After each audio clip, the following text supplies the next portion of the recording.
Yeremia pasal 50 mengenai Babel. Firman yang disampaikan Tuhan dengan perantaraan Nabi Yeremia mengenai Babel, mengenai negeri orang-orang Kasdim. Beritahukanlah di antara bangsa-bangsa dan kabarkanlah. Naikkanlah panji-panji dan kabarkanlah. Janganlah sembunyikan, katakanlah. Babel telah direbut, dewa Bel menjadi malu. Merodah telah terkejut. Berhala-berhalanya menjadi malu. Dewa-dewanya yang keji telah terkejut. Maka suatu bangsa maju, menyerangnya dari utara, membuat negerinya menjadi tempat tandus. Tidak ada lagi yang diam di dalamnya, baik manusia maupun binatang, semuanya lari lenyap. Pada waktu itu dan pada masa itu demikianlah firman Tuhan, orang Israel akan datang bersama-sama dengan orang Yehuda. Mereka akan berjalan sambil menangis dan mencari Tuhan Allah mereka. Mereka menanyakan jalan ke Sion, kesanalah mereka terarah. Marilah kita menggabungkan diri kepada Tuhan, bergabung dalam suatu perjanjian kekal yang tidak dapat dilupakan. Umatku tadinya seperti domba-domba yang hilang. Mereka dibiarkan sesat oleh gembala-gembalanya, dibiarkan mengembara di gunung-gunung. Mereka berjalan dari gunung ke bukit, sehingga lupa akan tempat pembaringannya. Siapapun yang menjumpai mereka memakan habis mereka, dan lawan-lawan mereka berkata, "Kami tidak bersalah, karena mereka telah berdosa kepada Tuhan, tempat kebenaran, Tuhan pengharapan nenek moyang mereka." Larilah dari tengah-tengah Babel, dari negeri orang-orang Kasdim. Keluarlah, jadilah seperti kambing-kambing jantan yang mengepalai kawanannya. Sebab sesungguhnya aku menggerakkan dan membangkitkan terhadap Babel, sekumpulan bangsa-bangsa yang besar dari utara. Mereka akan mengatur barisan untuk melawannya. Dari sanalah kota itu akan direbut. Panah-panah mereka adalah seperti pahlawan yang mujur, yang tidak pernah kembali dengan tangan hampa. Negeri orang-orang Kasdim akan menjadi rampasan. Semua orang yang merampasnya akan puas hatinya. Demikianlah firman Tuhan.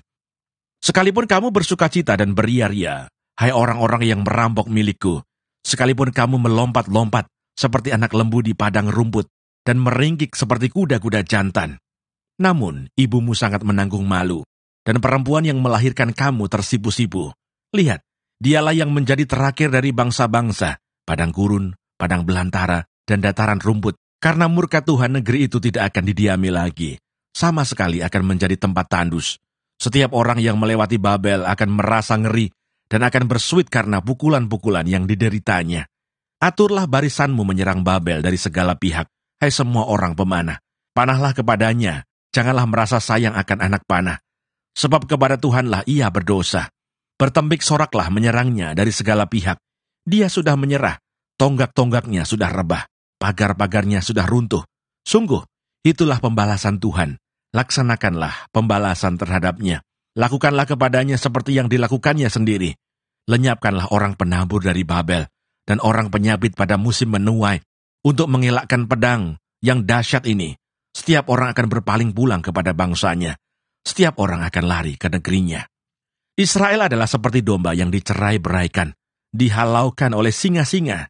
Mula-mula Raja Asyur memakan dia, dan sekarang pada akhirnya Nebukadnezar Raja Babel mengerumit tulang-tulangnya.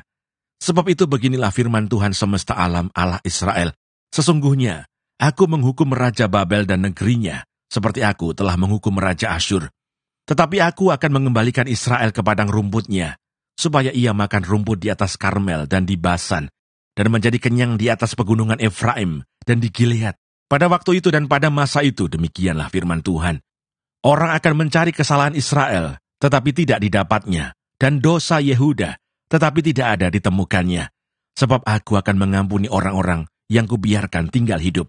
Majulah ke negeri Merataim, majulah menyerangnya, dan menyerang penduduk Pekot. Bunuhlah dan tumpaslah mereka. Demikianlah firman Tuhan. Lakukanlah tepat seperti yang kuperintahkan.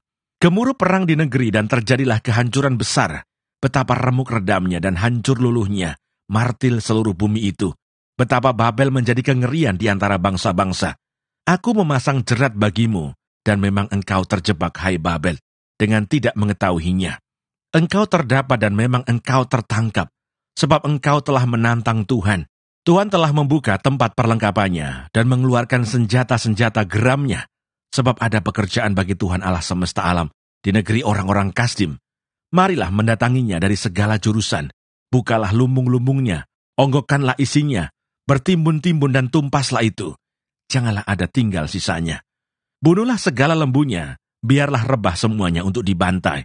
Celakalah mereka, sebab waktunya sudah tiba, saat penghukuman atas mereka. Dengar, pelarian-pelarian dan orang-orang yang terluput dari negeri Babel, datang memberitahukan di Sion tentang pembalasan Tuhan Allah kita, pembalasan karena bait sucinya. Kerahkanlah penembak-penembak melawan Babel, semua orang pemanah. Berkemahlah mengepungnya, supaya jangan ada yang lolos. Balaslah dia setimpal dengan perbuatannya. Lakukanlah kepadanya tepat seperti yang dilakukannya sendiri. Sebab ia bertindak kurang ajar terhadap Tuhan, terhadap Yang Maha Kudus Allah Israel. Sebab itu teruna-terunanya akan rebah di tanah-tanah lapangnya, dan semua prajuritnya akan menjadi bungkam pada waktu itu. Demikianlah firman Tuhan. Sesungguhnya, aku menjadi lawanmu, hai engkau yang kurang ajar. Demikianlah firman Tuhan Allah semesta alam. Sebab waktumu sudah tiba, saat aku menghukum engkau. Si kurang ajar itu akan tersandung jatuh dan tidak ada yang membangkitkan dia. Di kota-kotanya, aku akan menyalakan api yang akan menghanguskan segala apa yang di sekitarnya. Beginilah firman Tuhan semesta alam. Orang Israel tertindas bersama-sama dengan orang Yehuda. Semua orang yang menawan mereka tetap menahan mereka, tidak mau melepaskan mereka. Tetapi penebus mereka adalah kuat. Tuhan semesta alam namanya.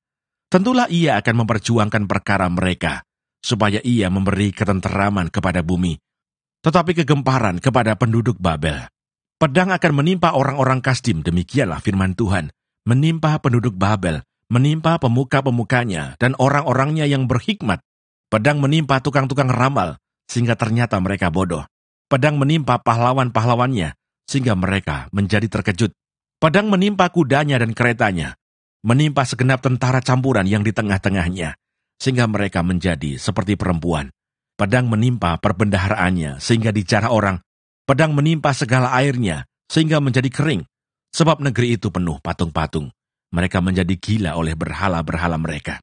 Sebab itu binatang-binatang gurun serta anjing-anjing hutan akan diam di sana. Juga burung-burung unta akan tinggal di dalamnya. Negeri itu tidak akan didiami lagi untuk seterusnya, dan tidak akan ditinggali lagi turun-temurun. Seperti dahulu pada waktu Allah menunggang balikan Sodom dan Gomora, serta kota-kota tetangganya. Demikianlah firman Tuhan. Demikianlah tidak akan ada orang lagi yang diam di sana, dan seorang anak manusia pun tidak akan tinggal lagi di dalamnya. Lihatlah, suatu bangsa akan datang dari utara, suatu suku bangsa yang besar dan banyak raja, akan bergerak maju dari ujung bumi. Mereka memakai panah dan tombak, mereka bengis, tidak kenal belas kasihan.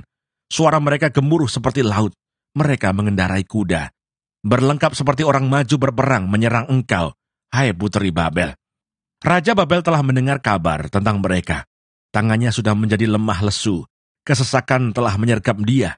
Ia kesakitan seperti perempuan yang melahirkan. Sesungguhnya seperti singa yang bangkit keluar dari hutan belukar sungai Yordan, mendatangi padang rumput tempat kawanan domba. Demikianlah aku akan membuat mereka lari dengan tiba-tiba dari negeri itu, dan mengangkat di atasnya dia yang kupilih. Sebab siapakah yang seperti aku? Siapakah yang berani mendakwa aku? Siapakah gerangan gembala yang tahan menghadapi aku? Sebab itu dengarlah putusan yang telah diambil Tuhan terhadap Babel dan rancangan-rancangan yang telah dibuatnya terhadap negeri orang-orang Kasdim. Bahwa sesungguhnya yang paling lemah pun di antara kawanan domba akan diseret. Bahwa sesungguhnya padang rumput mereka sendiri akan merasa ngeri terhadap mereka. Bumi akan goncang karena kabar. Babel sudah direbut, ratap mereka akan terdengar di antara bangsa-bangsa. Yeremia pasal 51. Hukuman Tuhan atas Babel. Beginilah firman Tuhan. Sesungguhnya aku menggerakkan terhadap Babel, terhadap penduduk negeri orang-orang Kasdim, suatu semangat pemusnah. Aku akan mengirim ke Babel penampi-penampi yang akan menampinya, dan yang akan menyapu bersih negerinya, sebab mereka mengepungnya dari segala pihak pada hari malapetaka. Hendaklah si pemanah membidikkan panahnya kepada orang yang membidik, dan kepada orang yang berbaju sirah. Janganlah merasa sayang akan teruna-terunanya, tumpaslah segala tentaranya. Orang-orang yang terbunuh akan rebah di negeri orang-orang Kasdim, dan orang-orang yang luka parah di jalan-jalannya. Sungguh, Israel dan Yehuda tidak ditinggalkan sebagai janda oleh Allahnya, oleh Tuhan semesta alam, sebab negeri orang Kasdim penuh dengan kesalahan terhadap Yang Maha Kudus Allah Israel. Larilah dari tengah-tengah Babel. Hendaklah setiap orang menyelamatkan nyawanya, supaya kamu jangan tertumpas karena kesalahannya. Sebab inilah waktu pembalasan bagi Tuhan. Ia membayar ganjaran kepadanya. Babel tadinya seperti piala emas di tangan Tuhan, yang memabukkan seluruh bumi.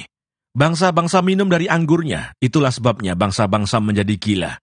Tiba-tiba Babel jatuh dan pecah, ratapilah dia. Ambillah balsam untuk lukanya, mungkin ia menjadi sembuh.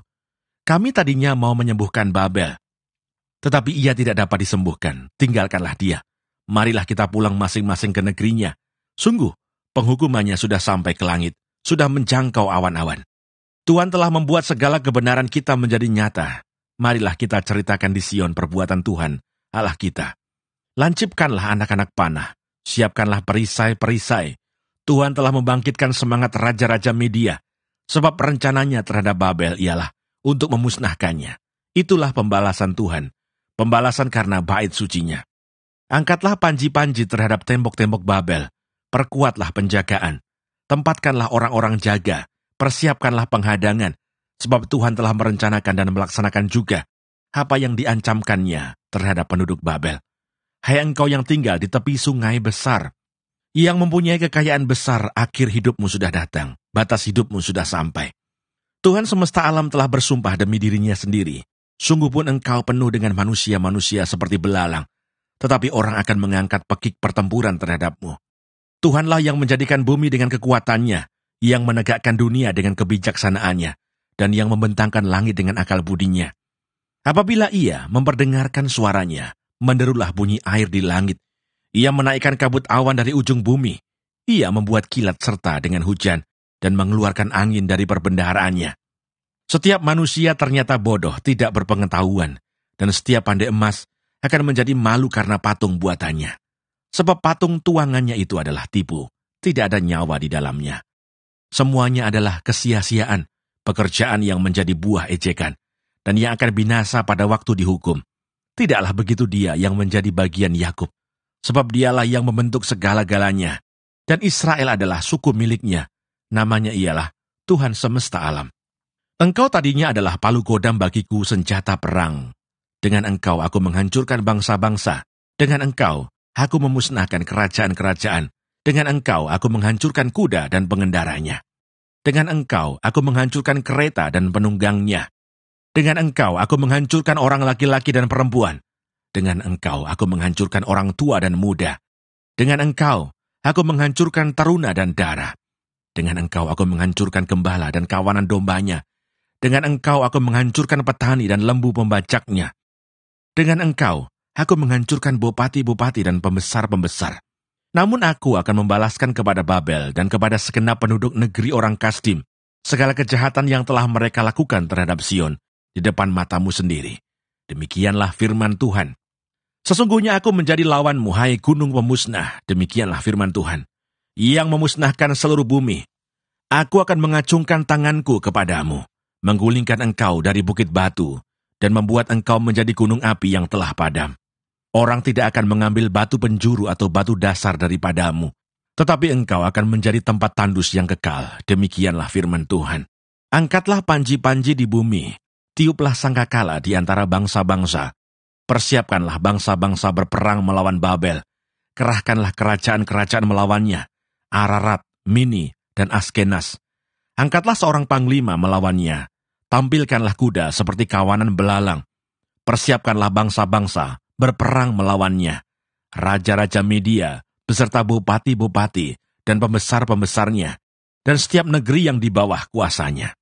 Bumi berguncang dan bergetar, sebab perancangan Tuhan terhadap Babel sedang terlaksana, yakni untuk membuat negeri Babel menjadi tempat tandus yang tidak berpenduduk. Pahlawan-pahlawan Babel telah berhenti berperang, mereka tinggal duduk di kubu-kubu pertahanan. Kegagah beranian mereka sudah lenyap. Mereka sudah menjadi seperti perempuan. Tempat-tempat tinggalnya sudah terbakar. Palang-palang pintunya sudah patah. Pesuruh-pesuruh cepat berlari susul menyusul. Pembawa-pembawa kabar susul menyusul untuk mengabarkan kepada Raja Babel bahwa kotanya telah direbut dari segala penjuru. Tempat-tempat penyeberangan telah diduduki. Benteng-benteng pertahanan telah dihanguskan dengan api. Prajurit-prajurit telah menjadi gempar. Sebab beginilah firman Tuhan semesta alam, Allah Israel. Putri Babel adalah seperti tempat mengirikan pada waktu orang menginjak-injaknya. Sedikit waktu lagi akan datang waktu panen baginya. Aku dimakan habis, dihamburkan oleh Nebukadnezar Raja Babel, diletakkan seperti mangkuk yang kosong. Ia menelan aku seperti ular naga. Ia memenuhi perutnya dengan pangananku. Yang enak-enak, ia membuangkan aku. Biarlah penggagahan dan penghancuran atasku tertimpa kepada Babel. Begitulah hendaknya berkata penduduk Sion. Biarlah darahku tertimpa kepada penduduk negeri orang Kasdim. Begitulah hendaknya berkata Yerusalem. Sebab itu beginilah firman Tuhan, sesungguhnya aku akan memperjuangkan perkaramu dan akan melakukan pembalasan untukmu. Aku akan mengeringkan lautnya dan akan menggersangkan sumber airnya. Babel akan menjadi timbunan puing, tempat persembunyian serigala-serigala, tempat kengerian dan suitan tanpa penduduk. Bersama-sama mereka mengaum seperti singa-singa muda, menggeram seperti anak-anak singa. Jika mereka merasa panas, aku akan menyediakan perjamuan bagi mereka. Akan membuat mereka mabuk, supaya mereka menjadi pusing dan jatuh tertidur untuk selama-lamanya. Tidak akan bangun-bangun lagi. Demikianlah firman Tuhan. Aku akan merebahkan mereka untuk dibantai seperti anak-anak kambing, seperti domba-domba jantan dan kambing-kambing jantan. Betapa sesak direbut, dan negeri pujian seluruh bumi diduduki. Betapa Babel menjadi kengerian di antara bangsa-bangsa. Laut telah naik meliputi Babel. Gelombang-gelombangnya yang menderu telah melingkupinya. Kota-kotanya sudah menjadi tempat tandus, menjadi negeri yang kering dan padang belantara. Negeri yang tidak didiami oleh seorang pun, dan yang tidak dilewati oleh seorang manusia pun. Aku akan menghukum dewa Bel di Babel, dan akan mengeluarkan dari mulutnya apa yang ditelannya. Bangsa-bangsa tidak akan datang lagi mengalir kepadanya. Tembok Babel pun sudah runtuh. Keluarlah dari tengah-tengahnya, hai umatku. Hendaklah setiap orang menyelamatkan nyawanya dari murka Tuhan yang menyala-nyala itu. Biarlah hatimu jangan kecut dan takut karena kabar yang terdengar di negeri, apabila tahun ini datang kabar ini, dan tahun kemudian kabar itu. Apabila kekerasan merajalela di negeri dan penguasa lalim melawan penguasa lalim. Sebab itu sesungguhnya waktunya akan datang bahwa aku akan menghukum patung-patung Babel. Seluruh negerinya akan menjadi malu, dan semua orangnya yang terbunuh akan rebah di tengah-tengahnya. Maka langit dan bumi serta segala apa yang ada di dalamnya akan bersorak-sorai tentang Babel. Apabila dari utara datang kepadanya para perusak itu, demikianlah firman Tuhan. Babel akan jatuh oleh karena orang-orang yang mati terbunuh di antara Israel, sama seperti jatuhnya orang-orang yang mati terbunuh di seluruh bumi oleh karena Babel. Kamu orang-orang yang terlupu dari pedang, pergilah, janganlah berhenti. Ingatlah dari jauh kepada Tuhan, dan biarlah Yerusalem timbul lagi dalam hatimu. Kami malu, sebab kami telah mendengar tentang aib. Noda meliputi muka kami, sebab orang-orang asing telah memasuki tempat-tempat kudus di rumah Tuhan. Sebab itu sesungguhnya waktunya akan datang, demikianlah firman Tuhan, bahwa aku akan menghukum patung-patungnya, dan di seluruh negerinya akan mengerang orang-orang yang luka tertikam. Sekalipun Babel naik ke langit, dan sekalipun dibuatnya kubu tak terhampiri di tempat tingginya, atas perintahku akan datang para perusak kepadanya. Demikianlah firman Tuhan. Dengar, ratap dari Babel dan kehancuran besar dari negeri orang Kasdim. Sebab Tuhan merusakkan Babel dan menghentikan suaranya yang besar. Biarpun gelombang-gelombangnya menderu seperti air besar dan suaranya bertambah ribut, namun atas Babel akan datang perusak, para pahlawannya akan tertangkap, dan busur-busurnya akan hancur. Sebab Tuhan adalah Allah pembalas. Tentulah ia akan mengadakan pembalasan. Aku akan membuat mabuk para pemukanya, orang-orang bijaksananya, para bupatinya, para pembesarnya, dan para pahlawannya, sehingga mereka jatuh tertidur untuk selama-lamanya, tidak akan bangun-bangun lagi.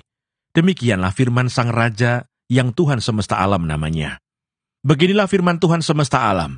Tembok-tembok tebal Babel akan disamaratakan, dan pintu-pintu gerbangnya yang tinggi akan dibakar dengan api, sehingga bangsa-bangsa bersusah-susah untuk yang sia-sia, dan suku-suku bangsa berlelah untuk api saja. Pesan yang diberikan Nabi Yeremia kepada Seraya bin Neria bin Mahseya, ketika Seraya pergi bersama-sama Sedekia Raja Yehuda ke Babel pada tahun yang keempat dari pemerintahannya. Seraya waktu itu adalah kepala perlengkapan. Yeremia telah menuliskan dalam sebuah kitab segenap malapetaka yang akan menimpa Babel, yakni segala perkataan yang tertulis di sini mengenai Babel.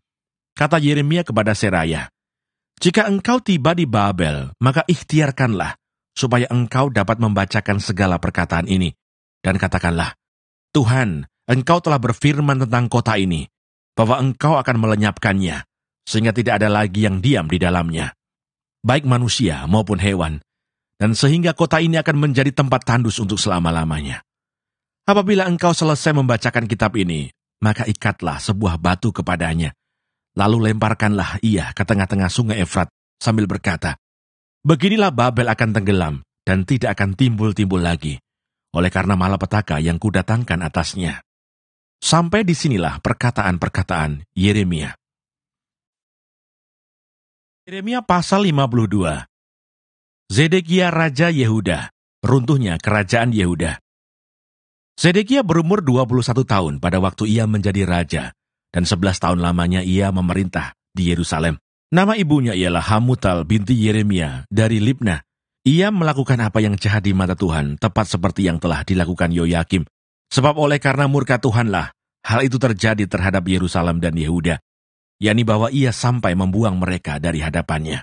Zedekia memberontak terhadap Raja Babel, maka pada tahun ke-9 dari pemerintahannya, dalam bulan yang ke-10, pada tanggal 10 bulan itu, datanglah Nebukadnezar Raja Babel dengan segala tentaranya menyerang Yerusalem. Berkemahlah mereka mengebungnya, dan didirikan merekalah tembok pengepungan sekelilingnya. Demikianlah kota itu terkepung sampai tahun yang ke-11 pemerintahan Raja Zedekia. Pada tanggal 9 bulan yang ke-4, ketika kelaparan sudah merajalela di kota itu, dan tidak ada lagi makanan pada rakyat negeri itu, maka dibelah oranglah tembok kota itu. Melihat hal itu, maka melarikan dirilah raja dengan semua tentara meninggalkan kota itu pada waktu malam melalui pintu gerbang antara kedua tembok yang ada di dekat taman raja, sekalipun orang Kasdim mengepung kota itu sekeliling. Mereka lari menuju ke Araba Yordan. Tetapi tentara Kasdim itu mengejar raja dari belakang dan mencapai Zedekia di dataran Yeriko. Segala tentaranya telah berserak-serak meninggalkan dia. Mereka menangkap raja dan membawa dia ke Ribla di tanah Hamat kepada Raja Babel yang menjatuhkan hukuman atas dia. Raja Babel menyuruh menyembelih anak-anak Zedekia di depan matanya. Juga semua pemuka Yehuda disembelihnya di Ribla. Kemudian mata Zedekia dibutakannya, lalu ia dibelenggu dengan rantai tembaga. Kemudian Raja Babel membawa dia ke Babel dan menaruhnya dalam rumah hukuman sampai kepada hari matinya. Dalam bulan yang kelima pada tanggal 10 bulan itu, itulah tahun ke-19 pemerintahan Nebukadnezar Raja Babel. Datanglah Nebuzaradan, kepala pasukan pengawal, yang melayani Raja Babel ke Yerusalem. Ia membakar rumah Tuhan, rumah raja, dan segala rumah di Yerusalem. Segala rumah orang-orang besar dibakarnya dengan api. Segala tembok sekeliling kota Yerusalem dirobohkan oleh tentara Kasdim yang ada bersama-sama dengan kepala pasukan pengawal itu. Sebagian dari orang-orang yang paling lemah dan sisa-sisa rakyat yang masih tinggal di kota itu, dan pembelot-pembelot yang menyeberang ke pihak Raja Babel, dan sisa-sisa para pekerja tangan diangkut ke dalam pembuangan oleh Nebuzaradan, kepala pasukan pengawal itu. Hanya beberapa orang miskin dari negeri itu ditinggalkan oleh Nebuzaradan, kepala pasukan pengawal itu, untuk menjadi tukang-tukang kebun anggur dan peladang-peladang. Juga tiang-tiang tembaga yang ada di rumah Tuhan, dan kereta penopang dan laut tembaga yang ada di rumah Tuhan, dipecahkan oleh orang Kasdim, dan seluruh tembaganya diangkut mereka ke Babel. Kuali-kuali, penyodok-penyodok, pisau-pisau, bokor-bokor penyiraman dan cawan-cawan, dan segala perkakas tembaga yang dipakai untuk menyelenggarakan kebaktian diambil mereka. Juga pasu-pasu, perbaraan-perbaraan, bokor-bokor penyiraman, kuali-kuali, kandil-kandil, cawan-cawan dan piala-piala. Baik segala yang dari emas maupun segala yang dari perak, diambil oleh kepala pasukan pengawal itu. Adapun kedua tiang laut yang satu itu dan ke-12 lembu tembaga yang ada di bawah kereta penopang, yang dibuat oleh Raja Salomo untuk rumah Tuhan, tiada tertimbang tembaga segala perkakas ini. Adapun tiang-tiang itu, satu tiang 18 hasta tingginya, dan dapat dililit oleh tali yang 12 hasta panjangnya, tebalnya 4 jari dan geronggang dari dalam. Di atasnya ada ganja dari tembaga. Tinggi ganja yang satu itu 5 hasta, dan jala-jala dan buah-buah delima ada di atas ganja itu sekeliling, semuanya dari tembaga. Dan tiang yang kedua seperti itu juga. Mengenai buah delima, ada 96 buah delima yang merupakan gambar timbul. Seluruhnya, buah-buah delima itu ada 100 pada jala-jala itu berkeliling. Lalu kepala pasukan pengawal itu menangkap Seraya imam kepala dan Sefanya imam tingkat 2 dan ketiga orang penjaga pintu. Dari kota itu ditangkapnya seorang pegawai istana yang diangkat mengepalai prajurit-prajurit dan 7 orang pelayan pribadi raja yang terdapat di kota itu. Dan panitera panglima tentara yang mengerahkan rakyat negeri menjadi tentara, dan 60 orang dari rakyat negeri yang terdapat di tengah-tengah kota itu. Nebuzaradan, kepala pasukan pengawal, menangkap mereka dan membawa mereka kepada Raja Babel di Riblah. Lalu Raja Babel menyuruh membunuh mereka di Riblah di tanah Hamat. Demikianlah orang Yehuda diangkut ke dalam pembuangan dari tanahnya. Inilah jumlah rakyat yang diangkut ke dalam pembuangan oleh Nebuzaradan dalam tahun ke-7, 3.023 orang Yehuda. Dalam tahun ke-18 zaman Nebukadnezar, 832 jiwa dari Yerusalem. Dalam tahun ke-23 zaman Nebukadnezar, diangkut ke dalam pembuangan oleh Nebuzaradan, kepala pasukan pengawal, 745 jiwa orang Yehuda. Seluruhnya berjumlah 4.600 jiwa. Yoyakin dikasihani. Kemudian dalam tahun ke-37 sesudah Yoyakin, Raja Yehuda dibuang, dalam bulan yang ke-12, pada tanggal 25 bulan itu, maka Ewil Merodak, Raja Babel, dalam tahun ia menjadi raja, menunjukkan belas kasihannya kepada Yoyakin, Raja Yehuda, dengan melepaskannya dari penjara. Ewil Merodak berbicara baik-baik dengan dia, dan memberikan kedudukan kepadanya lebih tinggi daripada kedudukan raja-raja yang bersama-sama dengan dia di Babel. Yoyakin boleh mengganti pakaian penjaranya dan boleh selalu makan roti di hadapan raja selama hidupnya. Dan tentang belanjanya, Raja Babel selalu memberikannya kepadanya, sekadar yang perlu tiap-tiap hari selama hidupnya sampai hari matinya.